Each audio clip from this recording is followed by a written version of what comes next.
স্বর্ণকার স্বর্ণ চেনে আর জহুরি চিনে হীরা। হাই গাইজ, আমি বাবু।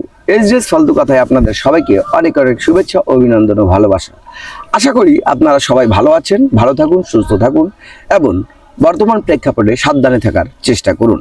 সাবধানতা অবশ্যই অতি জরুরি আমাদের বর্তমান সমাজে এবং বর্তমান জীবনযাপনের ক্ষেত্রে, কারণ নানাবিধ সমস্যার মধ্যে আমরা জর্জরিত। এর মধ্যেই শুরু করছি আজকের গল্প। একটি রাজকুমার রাস্তা ভুলে সে অন্য একটি রাজ্যে চলে আসে। শিকার করতে করতে মাথার মধ্যে তার মাথা থেকে সরে গেল যে আমি রাজ্য আমার ছেড়ে অন্য রাজ্যে চলে গেলাম। সেখানে যায় দেখতে পারে একটি অপূর্ব সুন্দরী একটি মেয়েকে। সে মেয়েটিকে দেখে সে মনে করলো মেয়েটি এত সুন্দর, তো একে আমি প্রেম করি অথবা বিয়ে করার মতো চিন্তা ভাবনা তার মাথায় আসলো। কিন্তু যখন সে তার কাছে যাওয়ার পর জানতে পারলো, মেয়েটি বলল সে রাজ্যের রাজকুমারী, তখন সে তো নিজেই এক রাজপুত্র, তো অসুবিধা নাই, সে তার প্রস্তাব দিয়ে বসলো। ততক্ষণ পর্যন্ত মেয়েটি জানতো না সে অন্য রাজ্যের রাজপুত্র।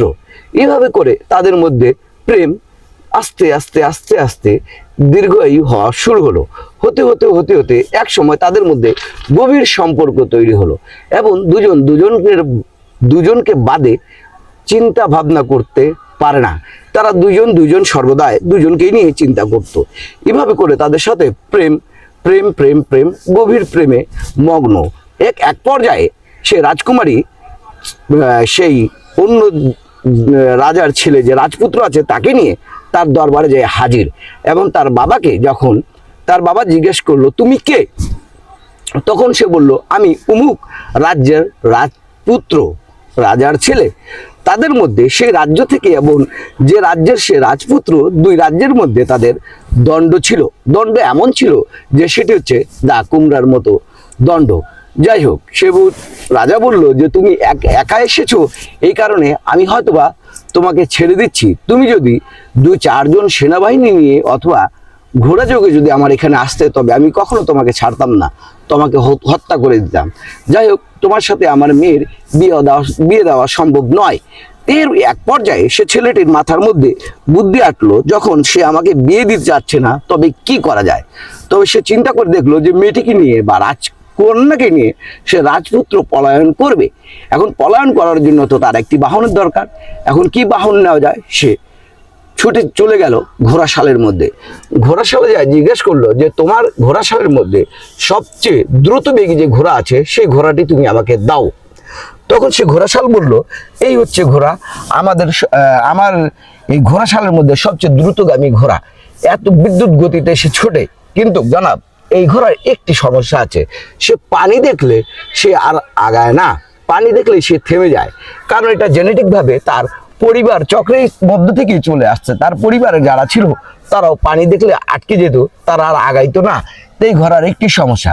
দ্বিতীয় আরেকটি ঘোড়া আছে, যেটা হচ্ছে মধ্যম বেগী ঘোড়া। এই মধ্যম বেগী যদি ঘোড়া আপনি নিতে চান, তবে এই ঘোড়াটি তার থেকে দ্রুতগামী, কিছুটা কম, কিন্তু সে কোনো কিছুতে আটকায় না। সেটা পানি হোক, কাদা হোক, খ্যাত হোক অথবা যে কোনো ধরনের জিনিস হোক, সে কিন্তু আপনাকে আপনার গন্তব্যস্থলে নিয়ে যাবে। সেই রাজপুত্র সেই ঘোড়াটাকে কিনে নিল। কিনে নেওয়ার পর সে ঘোড়ার উপর চড়ে সে ধীরে ধীরে ধীরে ধীরে ধীরে ধীরে ধীরে সে সেই রাজ্যটা ফেলে সে নিজের রাজ্যে চলে গেল।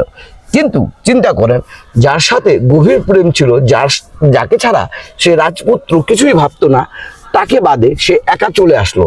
এখন কেনই বা একা চলে আসলো, আর ছেলেটির মাথার মধ্যে কি কাজ চলছিল, এইটা দর্শক আপনারা অবশ্যই কমেন্টে জানাইয়েন এর কারণটা কি, বা এটা কি কারণে হলো।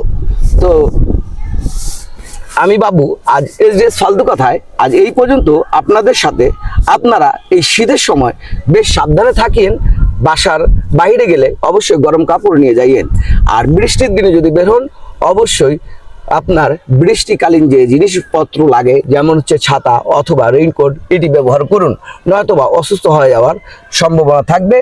আজ এই পর্যন্ত, ততক্ষণ পর্যন্ত আপনারা সুস্থ থাকুন আর ভালো থাকুন। এসজেস ফালতু কথার সাথে থাকুন। আল্লাহ হাফেজ।